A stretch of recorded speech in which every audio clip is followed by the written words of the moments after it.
우리는 가끔 가다가 우리 주변에서 자기가 천국에 갔다 왔다고 하면서 자기가 보고 온 천국에 대해서 간증을 하는 사람들을 보게 됩니다. 근데 대부분 그 간증들이 나중에는 결국 거짓이거나 잘못된 것으로 판명이 될 때가 많습니다. 그런데 그런 간증들이 또 교회에 아주 심각한 피해를 끼칠 때도 많아요. 1992년에 우리 한국에서는 다미 선교회라고 해서 다가오는 미래를 기다리는 사람들이다. 그래서 다미 선교라고 하는 시한부 종말론자들이 1992년 10월 28일에 이제 세계의 종말이 올 거죠. 주님이 재림하실 것이고, 그 다음에 믿는 사람들은 다 휴거가 될 것이다. 그래가지고 생업도 다 때려치우고 자기들끼리 모여서 그냥 흰 옷을 입고 예수님 재림을 기다린다고, 그 휴거를 기다린다고 하다가 결국은 TV 방영까지 됐지만 휴거는 되지 않는 그런 해프닝이 일어났고요. 그 일로 말미암아 참 불신자들로부터 한국 기도 전체가 좀 불신과 비난을 받게 되었습니다. 그리고 그 선교회를 이끌던 이장님이라고 하는 사람은 목사이지만 저는 목사라고 생각하지 않는데, 이장님이라는 사람은 결국은 그 일로 말미암아 그 잘못된 그런 사상 가지고 사회를 혼란시켰다고 하는 제목으로 감옥에까지 갔다가 왔지요. 근데 그 당시에 이 시한부 종말론자들, 이 다미 선교회에 가장 큰 영향을 미친 책 중에 하나가 바로 펄시 콜레라고 하는 사람이 쓴 책으로서 내가 본 천국이라고 하는 책입니다. 이 책이 그 당시에 얼마나 많은 사람들이 읽혔는지 당시에 50만 부 이상이 팔렸다고 해요. 그러나 나중에 이 책을 쓴 펄시 콜레라는 사람은 결국은 오직 돈벌이를 위한 목적으로 이 책을 썼다는 것이 밝혀졌고요. 그래서 상상력을 동원해서 쓴 책에 불과했다. 그리고 그 자신은 자기가 그 책 속에서 자기가 천국에 갔더니 그 천국에 있는 엘리야가 자기는 죽음을 맛보지 않고 휴거될 거라고 주장했습니다만은 책 속에서. 그러나 결국 죽고 말았습니다. 그런데 최근에는요, 또 몇 년 전부터 천국은 확실히 있다, 이런 책이 토마스 주남이라고 하는 재미교포 여성이 쓴 책이 있는데, 이 책이 또 많이 팔리고 있습니다. 특별히 이 책은 순복음 중학교에 조영기 목사가 번역을 해가지고 그 교회 교인들에게 다 읽도록 권장을 하다 보니까 그 교회 교인들만 사더라도 이미 베스트셀러가 되고도 남지요. 이 책에서 그 토마스 주남이라고 하는 그 여성은 자기 스스로를 말세 선지자다, 그렇게 스스로를 칭하면서 자기가 1996년부터 7년 동안 17번이나 천국을 방문했다고 하는 그 입신 체험기를 기억하고 있습니다. 근데 아직도 그 책은 잘 팔리고 있어요. 그리고 어떤 사람들은 그 책을 보고 야, 이게 정말 하나님의 계시다, 그러면서 그 책을 읽고 은혜를 받고 믿음이 자랐다고 말합니다만은, 그러나 대부분의 건전한 교단의 지도자들은 이 책을 이단적인 책으로 규정하고 있습니다. 여러분, 이런 소위 천국 간증, 내가 보고 온 천국류의 천국 간증들 책들 읽고 많은 기독교인들 중에서는 은혜를 받았다고 얘기합니다만 그것은 바른 은혜가 아니에요. 성경을 올바로 깨닫고 받는 은혜가 아닌, 성경을 잘못해서 받는 은혜는 절대로 그것은 바른 은혜가 아닙니다. 그건 은혜가 된 것 같아도 나중에 결국은 후유증을 낳게 된다는 거예요. 이러한 천국, 내가 보고 온 천국류의 이러한 간증들은 전혀 성경적이지 않습니다. 그러면서도 그들은 나름대로 또 성경 구절을 인용하고 있는데, 그들이 많이 인용하는 성경 구절이 바로 어디 나오는 거냐면, 바로 오늘 여기 계시록 21장에 나오는 새 예루살렘에 대한 환상의 부분입니다. 그들은 이 요한계시록 21장에 나오는 새 예루살렘의 그 모습을 문자적으로 그들은 이해를 했던 거예요. 제가 지난 주일에 요한계시록 21장 1절부터 8절 본문 가지고 새 하늘과 새 땅 그리고 새 예루살렘이라는 제목으로 말씀을 드렸습니다. 하나님께서는 인류 역사와 또한 하나님의 구속 역사를 진행해 나가시는데 그 목표가 뭡니까? 바로 새 하늘과 새 땅을 창조하시는 것이다. 그리고 새 하늘과 새 땅이 그처럼 창조되었을 때 그 새로운 세상, 그 새 하늘과 새 땅을 차지할 주인공이 누굽니까? 바로 그리스도의 신부요 또 새 예루살렘이라고 불리는 주님의 교회, 그리스도의 교회가 바로 새 하늘과 새 땅의 주인공이 될 것이다 하는 것을 요한계시록 21장은 얘기해주고 있다고 하는 것입니다. 사랑하는 여러분, 우리 인간 역사에는 언젠가 종말이 있게 될 것입니다. 그리고 그때에는 인간들의 죄악과 마귀와 그 추종 세력들의 반역과 분탕질로 말미암아 오염됐고 더럽혀졌던 이 우리가 살고 있는 이 땅과 하늘은 완전히 사라지고 하나 만물을 새롭게 하시는 하나님께서 새롭게 변화시키신 새하늘과 새 땅이 도래하게 되고 우리는 거기서 살게 될 줄로 믿습니다. 그런데 그러한 하나님의 그 구속 역사의 궁극적인 완성이 언제 이루어지냐 하면 바로 그리스도의 신부이며 새 예루살렘인 교회가 그리스도를 위하여 아름답게 예비되고 되어서 완성되는 그날에 바로 인류 역사는 끝날 것이고 하나님의 구원 역사는 성취될 것임을 성경은 말해주고 있는 것입니다. 우리가 이제 그동안 요한계시록에 대해서 전체적으로 쭉 살펴보고 이제 마지막 부분에 도달하고 있는데, 요한계시록은 한마디로 하나님이 이루어 나가시는 구원 역사에 대한 하나의 큰 그림이라고 얘기할 수 있어요. 근데 환상들이니까 요즘에는 동영상이라고 볼 수도 있어요. 그런데 이 큰 그림 속에서의 주인공이 누구냐면 바로 교회라고 하는 것입니다. 요한계시록은 한마디로 교회에 대한 말씀입니다. 교회에 대한 계시입니다. 교회가 무엇인가? 교회란 세상 속에서 어떤 존재인가? 또 교회는 세상에서 어떤 일을 당할 것인가? 이런 것들을 보여주고 있는 것이 요한계시록인 것입니다. 그러면서 이 요한계시록에 있는 수많은 환상들을 통해서 하나님께서는 교회라고 하는 것이 하나님께 얼마나 소중한 존재인가를 우리에게 알려주십니다. 또 교회는 인간 역사 속에서 진화 과정을 통해서 우연히 생겨난 것이 아니고 인간이 타락한 때로부터, 아니 그 전에 인간의 창조 때부터 하나님의 원대한 그 계획 속에서 배태되었다가 마침내 예수 그리스도의 죽으심과 부활로 말미암아 이 땅에 출현한 영광스러운 존재임을 말씀해 줍니다. 근데 지난주에 봤지 그 새 예루살렘이 하늘로부터 내려온다는 것은 이 땅에 있는 국가나 모든 인간들의 조직체들은 다 땅에서 나온 것이지만 교회만은 하늘로부터 임한 것이다. 하나님으로부터 유래된 것이라는 것을 우리에게 말해주는 거죠. 그렇기 때문에 이 땅에서 나온 모든 것들은 언젠가는 다 멸망을 당하고 다 소멸되고 다 사라지는 날이 있게 됩니다마는 하나님의 교회만은 영원히 남아서 하나님의 영원한 사랑이 대상이 될 것이다 하는 것을 요한계시록은 우리에게 말해주고 있습니다. 거듭해서 말씀드리지만 우리는 이 요한계시록을 읽을 때마다 이 요한계시록이 어떠한 역사적인 배경 속에서 기록됐는가를 우리가 염두에 둬야 돼요. 이 계시록이 기록되던 당시에 주님의 교회는 로마 제국의 극심한 탄압과 핍박 아래 있었습니다. 여러분, 그 로마 제국의 핍박은 무시무시했습니다. 수많은 그리스도인들이 예수님을 믿는다고 한 것 때문에 감옥에 끌려가고 추방을 당하고 또 원형 경기장에서 짐승들에게 맹수들에게 잡혀먹히는 극형을 당했습니다. 그럴 때 사실은 어떤 분들은 믿음을 지켰지만 그러나 수많은 아마 그리스도인들은 이러다가 결국은 기독교는 말살되는 것이 아니냐, 교회는 결국은 소멸되고 하는 것이 아닌가, 그렇게 아마 염려와 두려움을 가졌을 것이에요. 그런 가운데 사도 요한 자신도 로마에게 핍박을 받으면서 반모섬이라고 하는 곳에 유배를 가 있는 가운데 하나님께서 이 복된 주일날에 환상을 보여주셨습니다. 그 환상들을 기록한 것이 요한계시록인데 바로 그 환상들 속에서 하나님은 말씀하신 것입니다. 주님은 말씀하신 것입니다. 우리 예수 그리스도는 이미 마귀와 세상에 대해서 승리하신 분이란 것입니다.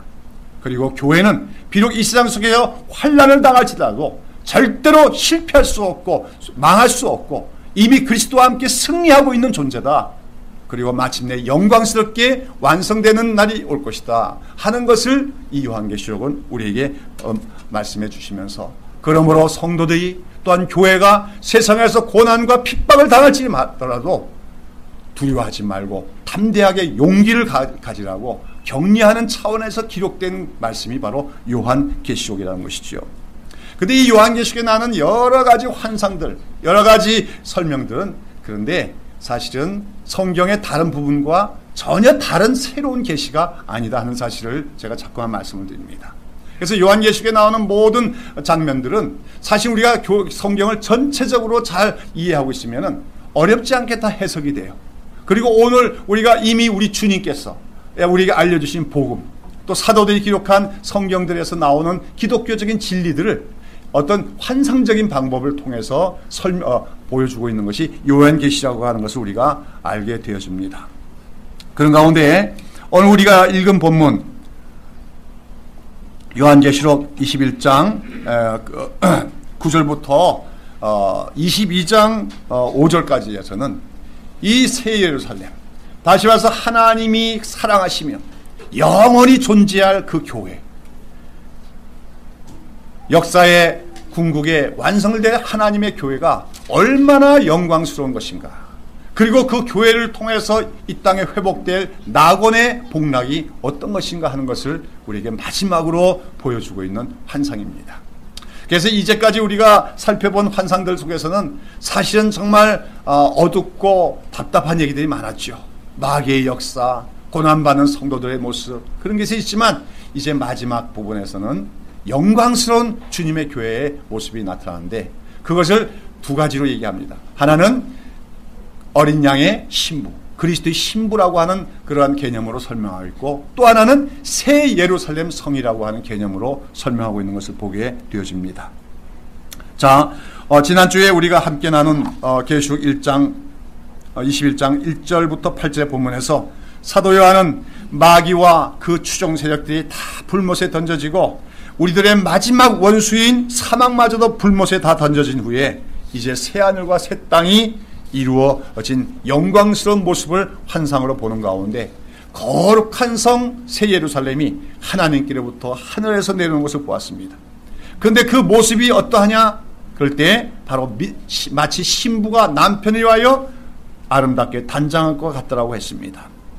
이것은 한마디로 뭡니까?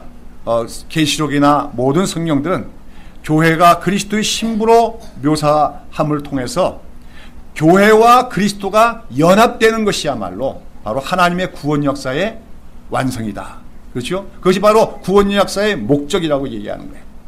오늘 여러분, 우리가 예수를 믿습니다. 우리가 사실은 그렇게 될 때 우리가 신분적으로 영적으로 그리스도와 연합이 됐지만 실제적인 면에서 우리가 아직까지 그리스도와 완전히 연합된 생활을 못하고 있잖아요. 그렇잖아요? 여러분, 그리스도와 완전히 연합되어 있습니까? 그것이 못하지요? 그러나 이제 인류 역사가 완성되는 그날에 우리 성도들 개개인과 우리 교회 성도들 전체의 그 공동체인 교회는 그리스도와 완전하게 연합이 될 것이다. 그 연합될 것을 그리스도의 신부와 남편의 관계로 그렇게 묘사하고 있는 것이죠. 그러면서 이제 그 다음에 21장 9절부터는 이제 그 교회를 이제는 또 새 예루살렘 성이라고 하는 건축물의 개념을 가지고 이제 설명하고자 하는 것이죠. 자, 오늘 여기 계시록 21장의 9절부터 10절에 보면 7 대접을 가지고 마지막 7 재앙을 담은 7 천사 중 하나가 나와서 내게 말하여 가로되 이리 오라, 내가 신부 곧 어린 양의 아내를 내게 보이라 하고 성령으로 나를 데리고 크고 높은 산으로 올라가 하나님께로부터 하늘에서 내려온 거룩한 성 예루살렘을 보여줬다 하겠어요.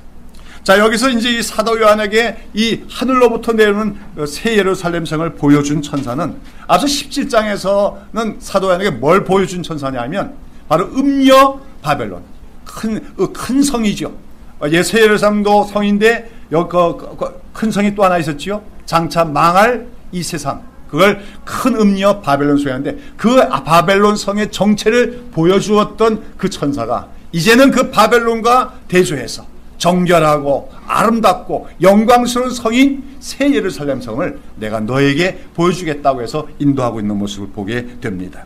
자, 그런데 거기서 이 천사가 사도 요한에게 보여준 새 예루살렘의 성의 모습은 어떤 것입니까? 여기서 우리가 반드시 이 본문을 대하면서 먼저 확실하게 우리가 짚고 넘어가야 될 전제는, 여기 나오는 이 새 예루살렘 성에 대한 여러 가지 설명들은 결코 문자적인 것이 아니다. 그 모든 것이 다 상징적인 표현이라는 것을 우리가 알아야 된다는 거예요. 앞서 제가 이제 내가 보고 온 천국류의 간증들이 비성경적임을 지적했는데, 이 수많은 천국 간증들이 사실 이 본문을 막 인용할 때가 많아요. 그러면서 이 본문에 나오는 어떤 설명들 문자적인 걸로 이해해가지고 자기가 그런 천국을 보고 경험했다고 얘기할 때가 많더라는 것입니다. 대부분의 천국 관전들은 그렇게 말합니다. 천국에 가보았더니 천국은 엄청나게 크고 환하더라. 또 천국에 들어가는 큰 문이 있는데 그 문이 정말로 영롱한 진주들로 만들어져 있고 천국 문에 들어가니까 도로가 다 황금으로 깔려 있더라. 그리고 거기 갔더니 우리 성도들이 살게 될 집들이 있는데 봤더니 너무 크고 아름다운 맨션들인데 집집마다 다 보석으로 장식된 그런 집들인데 또 얼마나 이 세상에서 잘 믿었느냐에 따라서 큰 집이 주어지기도 하고 작은 집도 주어지더라. 뭐 이런 식으로 설명을 하는 것이 대부분의 천국 간증들의 일반적인 양상입니다. 그런 간증들 한마디로 이 계시록에 나오는 환상들을 문자적으로 해석하면서 특별히 이 계시록에 나온 새 예루살렘 환상을 소위 우리 믿는 자들이 죽어서 가게 되는 천국에 대한 설명으로 이해했기 때문에 나타나는 반응이에요. 그러나 지금 계시록은 지금 우리가 죽어서 가는 천국을 말하고자 하는 게 아닙니다. 물론 오늘 우리 성도들이 이 땅에 살다가 죽음을 맞이할 때 우리는 낙원이라고 하는 곳에 가게 돼요. 근데 그 낙원이 어떠한 곳인가에 대해서 성경은 자세히 얘기하지 않습니다. 그건 신비에 감춰놓은 거예요. 하나님께서 그 알 필요가 없다는 거예요. 있다는 걸 믿기만 하는 거예요. 낙원이니까 아름다운 곳이요, 평안한 곳이요, 행복한 곳인 것만 알고 기대하면 된다는 것입니다. 기대하시라 개봉박두란 말이 있지만 천국은 그런 것입니다. 제가 말하는 천국은 이 땅에 이루어진 천국을 얘기하는가 사후 천국은 그런 곳이에요. 가보면 아는 거예요. 가보면 우리가 도무지 인간의 말로 상상할 수 없는 그런 축복과 안식이 넘쳐나는 곳이 우리가 죽어서 가게 된 사후 천국인 줄로 믿습니다. 그 사후 천국을 성경에서는 낙원이라고 하기도 하고 또는 셋째 하늘이라고 그래요. 사도 바울도 근데 소위 입신 체험을 했어요. 그래서 셋째 하늘에 갔다 왔어요. 근데 사도 바울은 말합니다. 그런데 내가 거기 가서 사람의 말로는 가히 표현할 수 없는 말을 들었고 또한 사람의 말로는 말하는 것이 금지된 말을 들었다고 얘기합니다. 그래서 사도 바울은 셋째 하늘이 어떻게 생겼다고 얘기하지 않아요. 그냥 자기가 갔다 왔는데 그것마저도 자기가 자기 혼이 빠져서 갔다가 온 건지 아니면 자기 몸체 갔다 온 건지도 잘 모르겠다고 얘기합니다. 근데 오늘날 그 간증을 얘기하는 사람들은 너무나도 생생하게 천국에 대해서 다 얘기해요. 잘못하면 그것은 자기들이 이 성경을 기록한 사도 바울의 사도적 권위보다 더 권위가 더 큰절한 걸 얘기하는 것이 될 수가 있습니다. 그렇지 않습니다. 하나님은 모든 신비한 것은 다 알려주시지 않고 감춰놓으실 때가 많아요. 그러면서 드러난 것만 가지고 너희가 충분히 믿을 수 있다고 말씀하시는 가운데 우리 성도들이 이 땅에서 수고하다가 우리가 숨을 거둘 때 가게 되는 천국에 대해서는 그것은 낙원이다, 셋째 하늘이다, 그리고 너희들이 안식할 곳이라고만 말씀해 주시면서 그저 기대하면서 그곳으로 오라고만 말씀하고 계신 줄로 믿습니다. 한마디로 오늘 여기 계시록 21장에 새 예루살렘에 대한 여러 가지 환상적인 묘사들이 나오는데 이것들은 문자적인 표현이 아니고 그리고 그것이 소위 말해서 우리가 죽어서 가는 천국에 대한 설명이 아니에요. 여기 나오는 이 새 예루살렘에 대한 설명들은 무엇에 대한 설명이냐면 장차 완성될 하나님의 교회의 영광을 보여주고자 하는 것입니다. 그리고 그 영광은 나중에 교회가 완성됐을 때만 나타날 영광이 아니라 이미 우리 이 땅에서 우리가 속해 있는 교회 안에서 나타나고 있는 영광을 우리 보여주기 위해서 교회가 얼마나 영광스러운 존재인가 하는 것을 보여주기 위한 그런 상징적 설명이라는 것을 우리가 염두에 두고 이 본문들을 이해해야 될 줄로 믿습니다. 여러분, 그래서 오늘 이 본문을 이해할 때 여러 가지 이제 교회에 대한 주님의 말씀들, 성경의 말씀들 우리가 참고를 해야 돼요. 제 가장 중요한 말씀, 신약 성경에서 이제 신약 시대의 교회가 나타날 것에, 세워질 것에 대해서 제일 처음 나오는 말씀이 바로 예수님의 말씀이죠. 예수님은 마태복음 16장 18절에서 이렇게 말하십니다. 내가 이 반석 위에 내 교회를 세우리니 음부의 권세가 이기지 못하려고 말씀하십니다. 주님은 이제 장차 이 십자가에서 죽으시고 그 피를 흘리실 것입니다. 그리고 다시 살아나실 것입니다. 그리고 예수님은 그 피 위에 주님의 교회를 세우실 것이라고 약속하면서 그 교회는 뭡니까? 반석 위에 서 있기 때문에 뭡니까? 음부의 권세가 흔들 수도 없고 무너뜨릴 수가 없으리라고 얘기하고 있다는 것이죠. 오늘 여러분 본문에 보시면은 21장에 보시면 14절에 보시면 12절에 보시면 여기 그 새 예루살렘 성이 어떻게 생겼다고 얘기했습니까? 크고 높은 성곽이 있다겠죠, 그렇죠? 크고 높은 성곽. 그 다음에 이제 그 성곽이 어떻게 생겼느냐, 규모, 규격, 또한 형태가 나오지만, 여하튼 제일 큰 특징은 크고 높은 성곽이라고 하는 거예요, 새 예루살렘은. 이 크고 높은 성곽이라고 하는 건 뭡니까? 한마디로 난공불락의 성체를 얘기하는 것입니다. 그렇죠? 여러분 만리장성 보면은 만리장성이 얼마나 그 성벽이 두껍습니까? 그렇죠? 우리나라들은 성벽이 두꺼봤자 얼마나 두텁지 않지만 만리장성 같은 마차들이 다닐 수 있는 정도의 성벽 아니에요. 그런데 그런 두께의 성벽이 아주 그냥 하늘같이 높이 솟아있다면 누가 그 성을 침입할 수 있으며 그렇죠? 무너뜨릴 수가 있겠습니까? 바로 새 예루살렘 성이 그처럼 그 성곽이 높고 뭡니까? 견고하다는 것은 뭐냐면 교회의 견고성과 안정성을 나타내는 상징이라는 것입니다. 결코 음부의 권세, 마귀의 권세가 흔들 수도 없고 무너뜨릴 수 없는 것이 바로 교회다 하는 것을 나타내는 상징이라고 하는 것이죠. 또 여러분 여기 14절에 보십니다. 14절에 보면 그 성곽은 뭐가 있어요? 기초석이 있다고 했어요. 12기초석이 있고 그 12기초석 위에는 12사도의 이름이 있더라 그랬습니다. 여러분 이 말씀은 또 어떻게 이해됩니까? 이 말씀은 바로 에베소서 2장에 나오는 그 교회에 대한 설명과 그 연관되어 있습니다. 에베소서 2장 20절 보세요.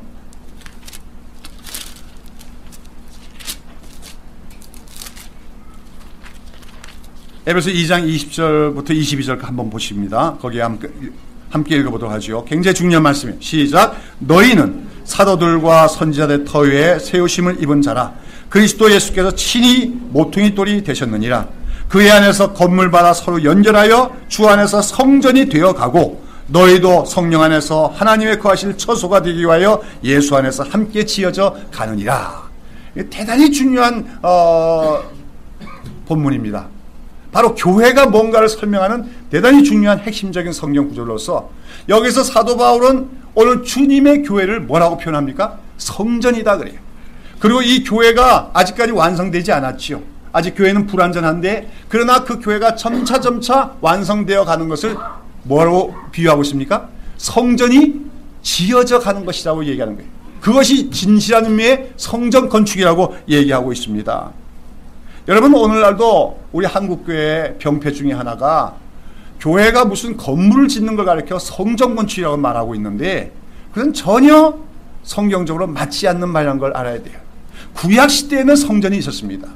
구약시대에는 하나님이 임재해 계시고 하나님 백성들이 모이는 장소를 성전이라고 불렀어요. 그러나 예수님이 오신 후로는 그 성전은 무너졌습니다. 그리고 이제는 무엇이 성전이 되는 겁니까? 예수 그리스도를 믿는 자들의 모임, 예수 그리스도를 믿는 자들의 공동체인 교회가, 그 교회란 말은 건물을 가리키는 아니라 사람들을 가리키는 거죠. 그 예수를 믿는 사람들의 그 모임과 공동체 자체가 뭐예요? 성전이다 얘기하는 것입니다. 그 진실한 의미의 성전 건축은 뭐냐? 뭐 예산을 10억이고 20억에 들여서 어떤 건물을 짓고 십자가 첨탑을 세워놓은 것이 성전 건축이 아니라 믿는 자 한 사람 한 사람이 예수 그리스도의 형상을 닮아가면서 성령 안에서 서로 사랑하고 하나된 공동체가 이루어져 갈 때 그것이 바로 뭐예요?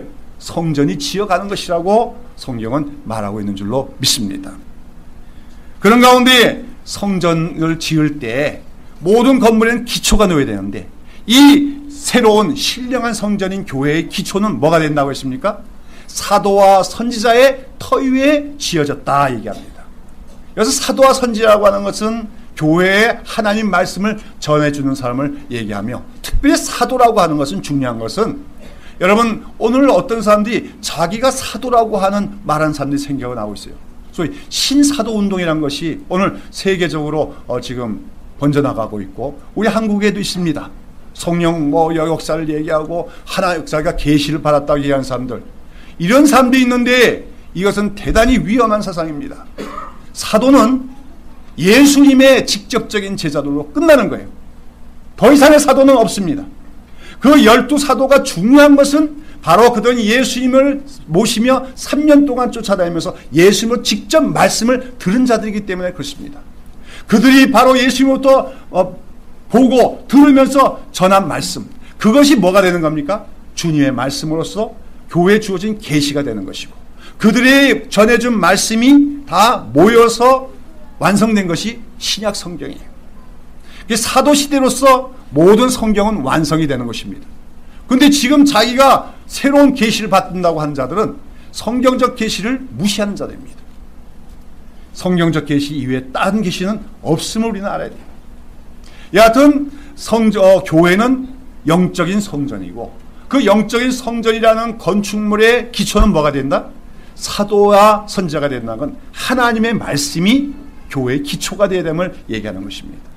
아무리 그럴듯한 건물 짓고 십자가를 세워놓고 또 목사 흉내를 하는 사람이 설교를 한지라 할지라도, 목사직이 있고 장로직이 있고 집사직일지라도 그 교회가 하나님의 말씀 위에 바로 서 있지 않으면 그것은 하나님의 교회일 수도 없고 거룩한 성전도 될 수 없다고 하는 것을 의미하는 줄로 믿습니다. 사랑하는 여러분, 오늘 우리는 비록 우리가 남의 건물에서 임대하고 있는 교회이지만 우리의 번듯한 건물 하나 없을지라도 이미 우리가 거룩한 성전임을 기억해야 될 줄로 믿습니다. 그러면서 우리는 지금 성전을 지어가고 있는 거예요. 여러분 한 사람 한 사람이 말씀 안에서 자라나가고 있고, 여러분 한 사람 한 사람이 서로 사랑하며 서로 사랑 안에서 연결되어 나갈 때 이 교회는 우리 주님이 보시기엔 너무 사랑스럽고 아름다운 성전으로 지어져 가고 있다는 사실을 기억하는 우리가 되어야 될 줄로 믿습니다. 오늘 본문도 그러한 맥락에서 다 주어주는 환상이라고 하는 거죠. 새 예루살렘의 기초석이 12기초석인데, 그렇죠? 12기초석인데 그 12기초석에 사도들의 이름이 새겨졌다는 것은 바로 주님의 교회는 오직 하나님의 말씀에 서 있다. 말씀에 서 있는 교회만이 안정되고 단단하다 하는 것을 우리에게 얘기해 주고 있다고 하는 것이죠. 특별히 오늘 여기 나오는 계시록에 나오는 이 새 예루살렘의 환상은요, 특별히 에스겔서를 보면 우리가 잘 알 수 있는데, 에스겔서의 마지막 부분에 가면 에스겔 선지자가 하나님에 의해서 심판을 당했던 예루살렘 대신에 이제 하나님께서 새로운 성전, 예루살렘 성전을 지어주실 것을 환상으로 봅니다. 그 새 예루살렘 성이 생겨났고 환상을 보게 되죠. 이사야도 마찬가지예요. 나중에 새 예루살렘에 대한 환상을 보게 되는데, 그런데 바로 오늘 우리가 살펴본 요한계시록의 본문은 바로 그 에스겔이나 이사야 선지자가 얘기했던 새 예루살렘의 모습과 거의 비슷한 것을 보게 됩니다. 이것은 뭐냐 하면은 구약 선지자들이 얘기했던 꿈꾸며 바라봤던 그 새 예루살렘과 성전의 환상은, 예언들은 다른 때 이루어지는 것이 아니라 바로 오늘 신약시대의 교회가 바로 그 예언들의 성취다 하는 것을 우리에게 말해주고 있다는 것입니다. 제가 늘 얘기하지만 시온의 영광이 빛나는 아침, 그 찬송에 보면 오래전 선지자 꿈꾸던 복을 다 같이 찬송한다 했어요. 우리가 알 것은 오늘 우리가 살고 있는 교회 시대가 바로 선지자들이 꿈꾸고 바랬던 시대입니다. 그 시온의 영광이 빛나는 시대입니다. 교회가 바로 시온성입니다. 교회가 바로 예루살렘 성입니다. 이것을 우리가 기억해야 될 줄로 믿습니다. 우리 임관사님 성지 순례 갔다 왔지요? 성지 갔다 왔습니까? 예루살렘 갔다 오셨는데 성지 갔다 왔다고 얘기하면 안 되는 거예요. 그것은 성지가 아닙니다. 오히려 그것은 우리 예수님을 십자가에 못 박아 죽인 살인자들의 도시였을 뿐입니다. 우리에게 있는 예루살렘은 위로부터 오는 예루살렘이요, 바로 예수님의 피로 사신 주님의 교회가 새 예루살렘이요, 영광된 예루살렘이요, 거룩한 땅 성지임을 알아야 될 줄로 믿습니다. 자, 그래서 이제 오늘 이 계시록 21장 본문에 세세한 걸 제가 다 설명하려니까 시간이 부족해요. 안타깝습니다만 몇 부분만 제가 중요한 것을 설명을 드리고자 합니다. 나머지는 여러분들이 숙제로 누구한테 물어보든지 아니면 스스로 공부하든지 스스로 해석을 해보시기 바랍니다. 그러다 해석하다 보면 교회가 이런 것이구나, 교회는 참으로 아름다운 것이구나 하는 것을 여러분이 깨닫게 되면은 이 본문이 우리에게 주시고자 하는 뜻을 잘 이해한 걸로 볼 수가 있습니다. 자, 몇 가지 중요한 것만 말씀드립니다. 제일 먼저 오늘 21장 11절에 보면 그 하나님의 영광이 있음에 그 성의 빛이 어떡합니까? 지극히 귀한 보석 같고 벽옥과 수정같이 있다 했어요. 그 성의 빛이 귀하다는 말은 빛이한 것은 광채를 얘기하는 겁니다. 그 성이 말이죠. 우중충한 건물로 벽돌을 지어진 게 아니라 그 건물 자체가 뭐예요? 광채가 번쩍번쩍 빛나고 있는 거예요. 그런데 그 광채가 무엇과 같아 했어요? 벽옥과 수정과 같다 그랬어요. 이 벽옥이 뭡니까? 이 벽은 영어로는 자스퍼로 돼 있던데 이건 우리 한자어로 보면 푸른 옥이란 얘기예요. 자세히 저는 이 보석이 뭔지를 정확하게는 모르겠습니다만은 어떤 그 영어 성경은 다이아몬드로 그렇게 번역해 놨어요. 근데 하여간 여기 이 벽옥은 이미 한번 나왔습니다. 어디 나왔느냐 하면 계시록 4장 3절에 하늘 보좌에 계신 우리 하나님의 모습이 나타나는데 그 보좌에 앉으신 이의 모습이 바로 벽옥과 같고 홍보석과 같다고 하는 말씀이 나옵니다. 기억이 납니까? 거기서 하나님의 속성 중에 제일 첫 번째가 벽옥과 같다고 나와요. 이 벽옥은 무엇입니까? 그것은 투명하고 뭡니까? 투명하고 그 다음에 완전한 성결한 것을 얘기합니다. 우리 하나님은 뭡니까? 영광스러운 분이에요. 그 죄가 없으신 분이에요. 투명하신 분이에요. 그렇기 때문에 예수님은 우리 하나님은 벽옥과 같은 분이에요. 근데 오늘 여기 요한이 본 환상 속에서 그 새 예루살렘의 광채가 벽옥과 같았다고 하는 것은 뭡니까? 바로 교회는 하나님의 영광의 빛을 반영하는 그러한 존재다 하는 것을 얘기해 주고 있는 거예요. 다시 말해서 교회는 뭐냐? 교회는 하나님의 영광의 빛을 나타내는 반사체라고 하는 겁니다. 반사체란 말을 압니까? 우리가 이 반사체라는 걸 알려면 해와 달과의 관계를 이해하시면 되죠. 해는 뭐예요? 해는 반사체가 아니고 뭐지요? 발광체입니다. 무슨 말이냐면 해는 자신의 그 활동에 의해서 핵융합 끊이면 핵유광 활동에 의해서 엄청난 열과 빛을 발하죠. 그렇죠? 우리가 그 햇빛을 받아서 식물이 자라고 우리가 다 살아갈 수 있어요. 자, 그런데 또 밤에는 뭐가 있습니까? 달이 있어서 어두운 밤을 밝히지 않습니까? 근데 달은 어떻습니까? 스스로는 빛을 발할 수 있는 능력이 없어요. 근데 어떻게 빛을 발하는 거예요? 햇빛을 받아서 그래서 지구에 비춰줌으로써 빛을 비추는 거죠. 그걸 우리가 발광체라고 하는 겁니다. 오늘 새 예루살렘 성이 뭡니까? 벽옥과 같은 광채를 가졌다고 하는 것은 교회는 바로 하나님의 발광체임을 얘기하는 것입니다. 하나님은 빛이십니다. 하나님은 영광이십니다. 그리고 하나님의 그 영광의 빛은 이 세상에 비춰질 때 누굴 통하여 비춰진다는 겁니까? 교회를 통하여서 비춰진다고 하는 말이죠. 그래서 하나님의 특성이 벽옥과 같은데 그 새 예루살렘도 벽옥이더라 이렇게 얘기하고 있는 것이죠. 예수님은 마태복음 5장 14절 16절에서 뭐라 합니까? 너희는 세상의 빛이라 얘기합니다. 그러면서 이같이 너희 빛을 사람들 앞에 비추게 하여 너희로 착한 행실을 보고 하늘에 계신 너희 아버지께 영광을 돌리게 하라고 했습니다. 여기서 예수님은 우리 성도들이나 교회 보고 너희들 자체가 빛이니 빛을 발하라고 얘기한 거 아니에요. 너희 안에 빛을 그냥 사람들에게 나타나는 것이 아니라 하나님의 빛을 반영하란 말로 우리가 이해할 수가 있습니다. 여러분, 교회는 스스로의 능력 가지고 스스로 의로움이나 착함감 가지고 세상에 빛을 비추는 사람들이 아닙니다. 우리도 다 죄인입니다. 우리도 다 타락한 존재였습니다. 그러나 우리가 하나님과 올바른 관계를 맺고 특별히 우리가 교회에서 주님의 주권을 인정하고 주의 말씀에 순종해 나갈 때 하나님의 영광의 빛이 우리를 통하여 사람들에게 나타나게 된 줄로 믿습니다. 오늘 이 환상 속에서 그 사도행전에 본 새 예루살렘이 벽옥과 같은 광채를 가졌다는 부분이 말씀이 바로 그런 얘기죠. 그리고 벽옥과 같고 수정과 같다. 수정도 비슷한 의미로서 수정은 맑잖아요. 투명하잖아요. 그 안에 흠이 없잖아요. 마찬가지로 이 예루살렘 성은 죄가 없다 말이죠. 인간의 어떤 죄악도 없음을 우리가 상징적으로 말합니다. 물론 그렇기 때문에 여기 사도 요한이 본 새 예루살렘 성은 오늘날의 교회라기보다는 완성된 주님의 교회를 얘기한다고 했었어요. 오늘 교회는 완전한 투명한 수정 같다고 할 수는 없어요. 우리 안에 아직도 죄가 있습니다. 우리 안에 아직도 흠이 있습니다. 그러나 그럼에도 불구하고 오늘날의 교회도 그 완성될 교회의 비슷한 모습은 어느 정도 갖춰야 되는 거예요. 그게 아니고 완전히 석탄같이 생겨갖고는 안 된다는 겁니다. 빛을 발하지 못해서는 교회가 아니라는 겁니다.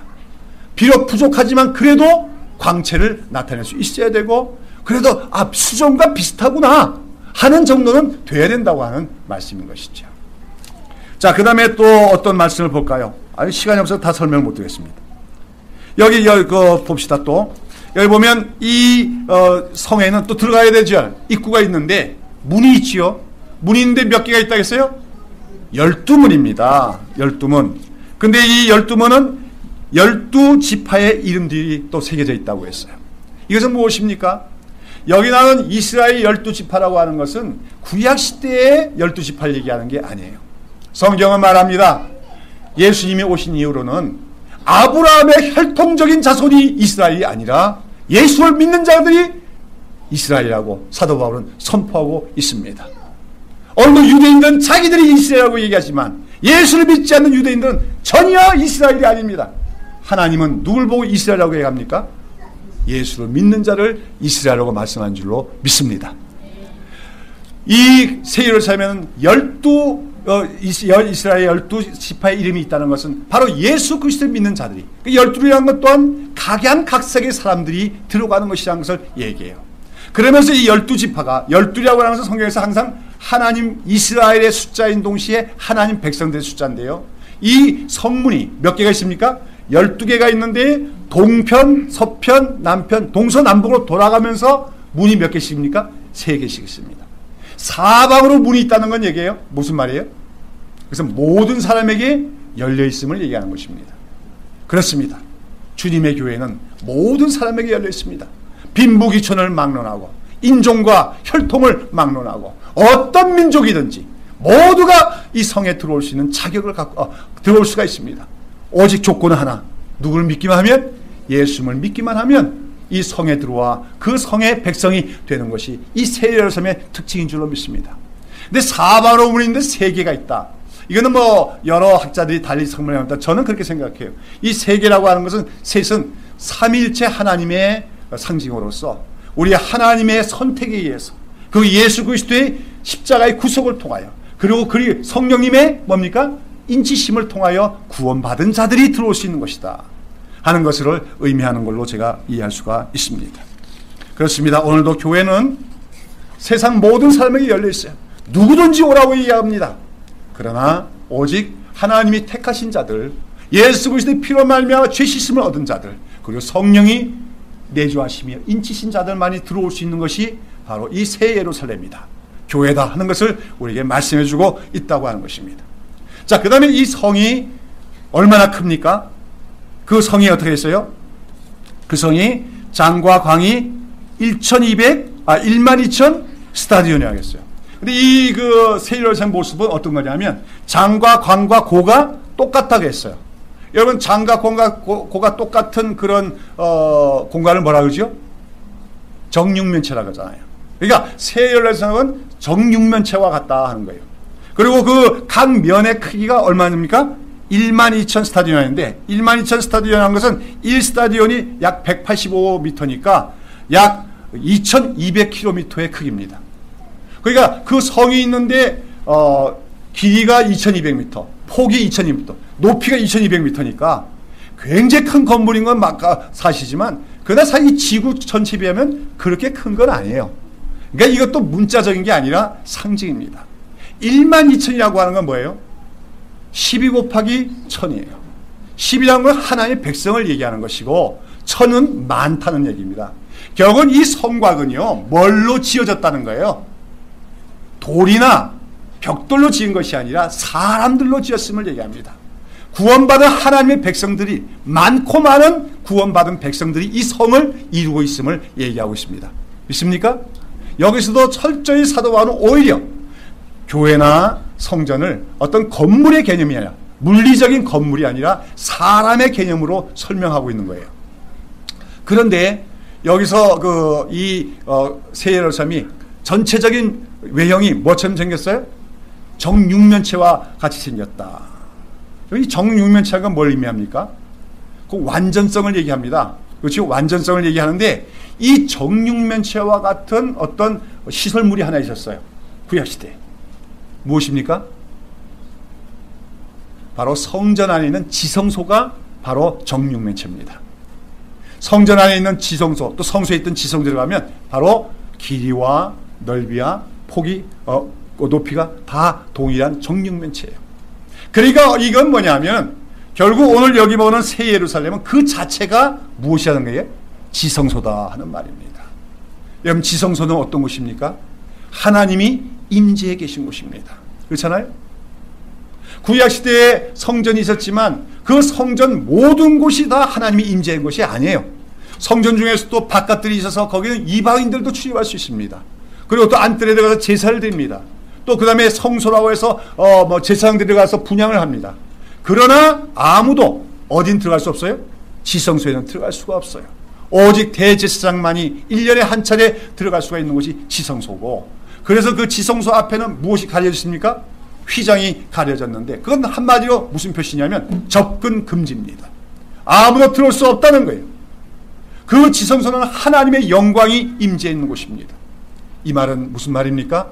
모든 사람이 죄를 범했음에 하나님의 영광에 이룰 수 있는 자가 아무도 없음을 보여주는 시설물이 바로 지성소였어요. 그런데 우리 예수님이 십자가에서 피 흘리고 죽으실 때, 예수님이 마침내 십자가에서 모든 고난을 다 받으시고 숨이 지셨을 때 어떤 일이 났습니까?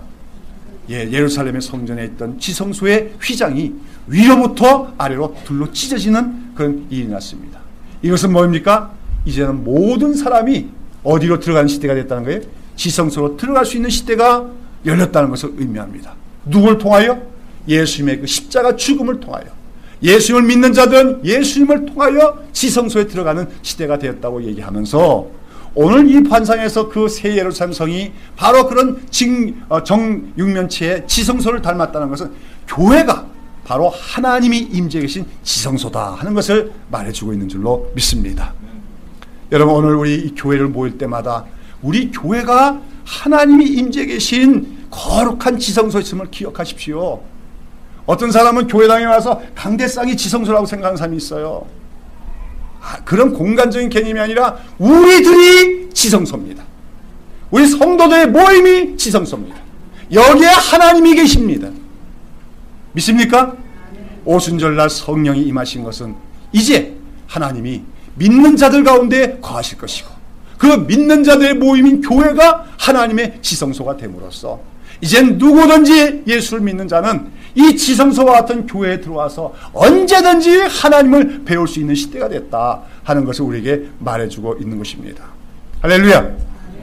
이런 것을 생각할 때마다 우리가 얼마나 큰 축복을 받은가를 기억하고 날마다 감사하게 생각해야 될 것이고, 특별히 우리가 이 주님의 교회가 그 거룩한 성전이요 그 중에서도 지성소와 같은 존재임을 기억할 때마다 이 교회를 우리도 소중히 여기며 정말 이 교회를 감사로 받아 섬길 수 있는 우리가 다 되어야 될 줄로 믿습니다. 그 밖에도 여러 가지 말씀이 너무나 많은데 오늘 시간이 없어서 다 얘기 못하겠어요. 그 다음에 이제 나오는 표현에 보면은 이 성 안에 누가 가득하게 계십니까? 우리 하나님과 어린 양이 충만하게 계시므로 무엇이 필요 없다고 했어요? 해와 달이 필요 없다고 얘기했습니다. 이것도 이제 어떤 천국에 갔다 온 사람들은 그러더라고요. 천국에 갔더니 정말로 그냥 얼마나 환하고 밝은지 해와 달이 없더라고. 그런 해와 달가 문자적으로 없다는 걸 의미하는 게 아닙니다. 해와 달의 영광이, 빛이 가려질 정도로 그 지성소에는 하나님의 영광이 충만함을 얘기하는 것입니다. 여러분, 오늘 어떻습니까? 오늘 우리 교회가 그런 지성소로서 하나님의 영광이 너무나 충만해서 해와 달의 빛도 필요 없을 정도로 밝은 곳입니까? 그렇지 못하죠? 그러므로 오늘 여기 나오는 이 새 예루살렘의 환상은 장차 완성을 될 하나님의 교회의 영광을 말해주고 있는 것이에요. 그러나 기억해야 됩니다. 그러나 장차 그렇게 될 것이라고만 얘기하면서 오늘날 부패하고 세속화된 교회에 대해서 어쩔 수 없다고만 얘기한다면 우리는 비겁한 자요 나쁜 사람들입니다. 비록 완성되지 않았을지라도, 아직 비록 부족할지라도 교회는 그 하나님의 영광이 임재해 계신 곳이 되어야 될 줄로 믿습니다. 사람들이 그 교회를 보고 하나님의 빛을 볼 수 있어야 돼요. 그렇지 못하다면 우리가 오늘 이 교회를 잘못 이루었다, 잘못 섬겨왔다는 것에 대해서 큰 죄책감을 가지고 하나님 앞에서 통분해하며 슬퍼하며 눈물 흘리며 우리가 기도해야 될 줄로 믿습니다. 저의 일생의 소원은 교회의 영광을 보는 것입니다. 교회에 다시 한번 지성소와 같은 교회에 하나님의 영광이 임하시고 사람들이 감히 교회를 가리켜서 개독교라고 욕할 수 없고 교회 앞에서 그 권위에 굴복할 수밖에 없는 그런 영광의 시대가 오기를 바라는 것입니다. 우리는 그 기도를 해야 돼요. 주님, 이렇게 말씀 속에서 교회가 얼마나 영광스러운 것을 말씀해 주셨는데, 교회가 바로 새 예루살렘인 걸 말씀해 주셨는데, 이제 교회가 잃어버렸던 그 영광의 빛을 회복해 달라고 간절히 기도하는 우리가 되어야 될 줄로 믿습니다. 이제 마지막 한 가지만 말씀드립니다. 그 성에 보면 그 기초석이 있는데 그 기초석들이 다 온갖 보석의 물동을 얘기하고 있어요. 그렇죠? 제가 뭐 그 보석들의 종류를 다 모르겠습니다. 홍옥이 루비라는 것 정도는 알겠어요. 근데 뭐 그 다음에 나온 보석들이 뭔지 몰라요. 근데 그냥 각양 아름다운 보석들로 다 치장이 되어 있더라 그 얘기예요. 이게 무슨 말입니까? 이것도 뭐 천국에 갔더니 천국에 있는 집들이 다 보석으로 꾸몄다 그걸 얘기하는 게 아니에요. 이것은 한마디로 오늘 이 새 예루살렘 성이라고 하는 하나님의 교회를 구성하고 있는 각 사람이 우리 하나님께는 무엇과 같은 존재임을 얘기합니까? 보석과 같은 존재임을 얘기합니다. 구약시대 때도 대제사장들이 하나님 앞에 나갈 때 에봇 옷을 입고 그 위에다 흉패를 찹니다. 근데 그 흉패 위에 12지파의 이름을 아로새긴 보석들이 다 새겨져 있어요.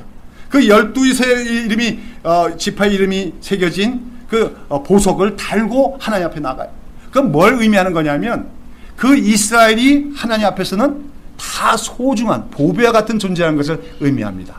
그런데 그 보석이 똑같은 보석이 아니라 다 무슨 황금이라든지 다 다이아몬드가 아니라 어떤 건 다이아몬드고 어떤 건 루비고 어떤 건 에메랄드고 그렇다는 건 뭐냐면 하나님께서는 우리 그리스도 하나님 백성은 한 사람 한 사람을 다 개별적으로 귀중하게 여기신다는 걸 의미합니다. 여러분 오늘 우리 교회에서 제일 위험한 게 회기라 해요. 똑같아야 되는 줄로 생각하고 있어요. 안 그렇습니다. 각 사람마다 다릅니다. 찬양하는 모습도 다르고요. 그렇죠? 기도하는 모습도 다를 수 있어요. 섬기는 방식도 다를 수가 있어요. 그러나 그 모든 것 하나하나가 다 우리 하나님 앞에서는 뭐예요? 보석과 같아. 보배롭다고 하는 의미인 줄로 믿습니다. 사랑하는 여러분, 오늘 우리가 하나님의 백성이 되고 이 주님의 몸된 교회의 일원이 될 때 우리는 주님 앞에서 보배와 같은 존재가 됐음을 말미암아 감사하는 여러분 되시기를 바랍니다. 사람들은 차별 대우를 합니다. 권력이 있고 돈이 많은 자는 보석과 같이 여기고 그렇지 않은 사람은 뭡니까? 진흙같이 여길지 몰라요. 그러나 주님 보시기에는 우리 한 사람 한 사람이 다 나름대로의 어떤 사람은 빨간빛을 바라는 어떤 사람은 파란빛을 바라는 모두가 보석임을 기억을 해야 됩니다. 이것은 그 다음에 이어지는 말씀도 마찬가지예요. 그 성에 이제 어떤 자들이 돈다고 했습니까? 만국이 그 빛 가운데 들어다니고 땅의 왕들이 자기 영광을 가지고 그리로 돌아가겠습니다. 아까 말씀드렸죠. 그 예루살렘은 사방으로 문이 열려 있습니다. 그렇죠? 그 사방에서 들어오는 거예요. 만국에서 사람들이 들어와요. 그런데 그들이 들어올 때 어떻게 들어온다고 했습니까? 만국의 영광과 존귀를 가지고 그리로 들어오겠다고 했습니다.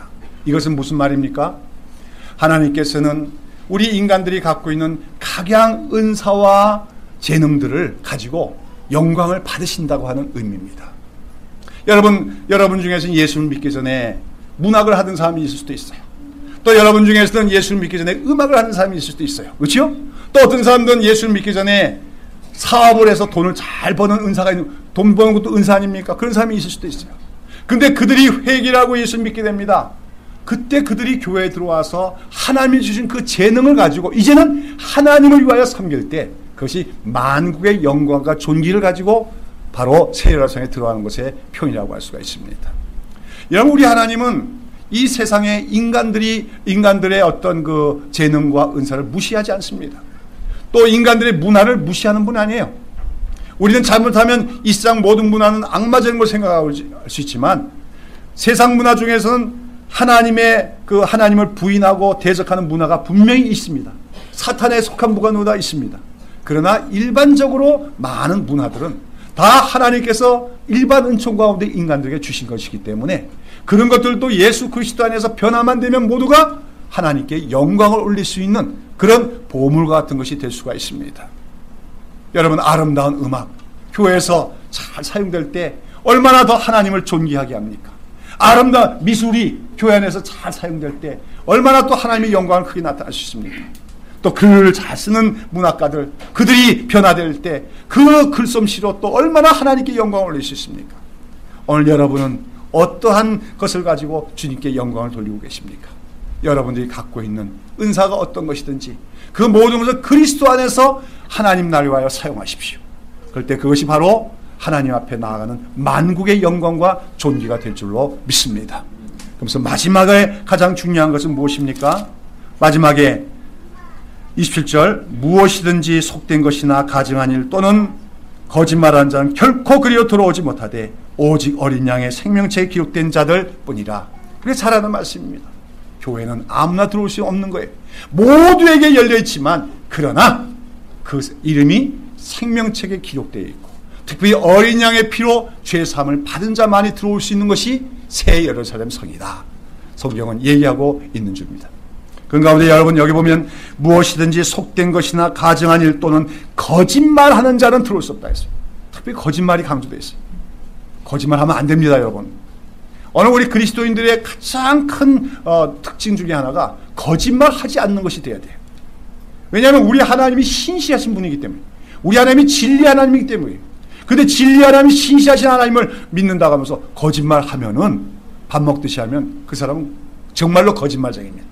거짓말쟁이는 천국에 못 들어간다는 거예요. 오늘 교회 안에는 근데 실제적으로 속된 것, 가증한 것 또는 거짓말하는 사람들이 교회 안에 들어와 있습니다. 그들은 명목적으로는 교인입니다. 명목적으로는 하나님 백성이지만 하나님 보시기에는 아닐 수가 있어요. 그래서 오늘 우리가 이 세상에 있는 유형의 교회는 완성된 교회는 없습니다. 완전한 교회는 없습니다. 모두가 다 구원받은 자일 수는 없어요. 그러나 우리는 할 수만 있으면 이 교회가 좀 더 순도가 높은 교회가 될 수 있도록 되어야 됩니다. 정말로 거듭난 자들, 그래서 속된 것과 가증한 것과 거짓말을 멀리한 사람들, 순전한 사람들이 주님을 섬기는 공동체가 될 때 이 교회를 통하여 하나님의 영광의 빛이 나타나게 될 것이고, 이제 다음 주에 말씀드리겠지만 그 교회 안에 에덴의 회복된 것 같은 낙원의 축복이 이루어지게 될 줄로 믿습니다.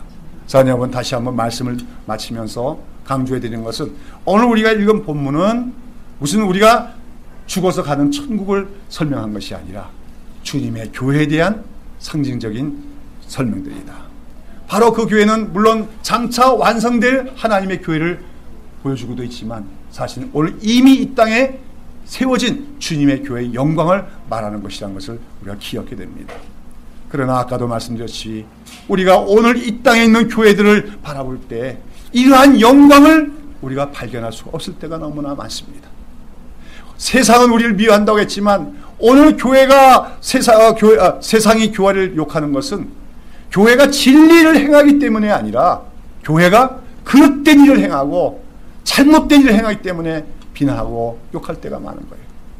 여기에 대해서 우리는 다른 교회를 손가락질하는 것이 아니라 이 모든 교회가 다 우리의 몸이라는 것을, 우리의 지체라는 것을 우리가 인식하면서 정말 주님 앞에 아픈 마음을 가지고 주님 앞에 나아가는 우리가 되어야 될 줄로 믿습니다. 그래서 주님, 오늘 이 땅에 있는 교회들이, 특별히 우리 한국의 교회들이 다시 한번 새 예루살렘의 영광을 회복하게 하여 주시옵소서. 간절히 기도하는, 그러나 이미 우리가 이 교회의 일원이 되었음을 감사하면서 이 교회야말로 하나님의 성전이요 거룩한 지성소라는 것을 기억할 때마다 날마다 이 교회에서의 생활을 즐거워하며 살아가는 우리 모든 성도들이 다 되시기를 예수님의 이름으로 축원합니다. 기도하겠습니다. 사랑하시는 하나님 아버지, 복된 주일날 주님 앞에 나오게 하시고 오늘은 특별히 우리가 하나님이 주신 계시의 말씀을 통해서 주님의 교회가 얼마나 영광스러운 것인지, 그리고 장차 얼마나 영광스럽게 완성될 것인가를 다시 한번 알려주시고 가르쳐 주시니 감사를 드립니다. 우리가 예수를 믿고 정말 예수를 믿어 구원 받고 나서 교회의 일원이 됐지만 사실은 우리가 때로는 이 교회가 얼마나 존귀한 것인지, 하나님 보시기에 얼마나 소중한 것인지 그 가치를 깨닫지 못하고 함부로 교회를 대할 때도 있었던 것을 고백합니다. 하나님이여, 오늘 이 시간에 우리가 정말 하나님이 영원히 존속시킬 하나님의 영원한 사랑의 대상이 이 주님의 교회라는 것을 기억하시고 이 시온성과 같은 교회, 새 예루살렘 같은 교회에 속해 있는 것을 감사하는 한편 이 새 예루살렘 같은 교회가 빛을 잃었고 아름다움과 영광을 잃어본 것에서 탄식하며 다시 한번 이 교회에 하나님의 충만히 임재하여 주심으로 말미암아 다시 한번 교회에서 전 세상 속에서 하나님의 교회가 영광의 빛을 발하는 시대가 오기를 간절히 기다리며 소원하며 기도해 나가는 저희들이 되게 하여 주시옵소서. 예수님의 이름으로 기도리옵나이다. 아멘.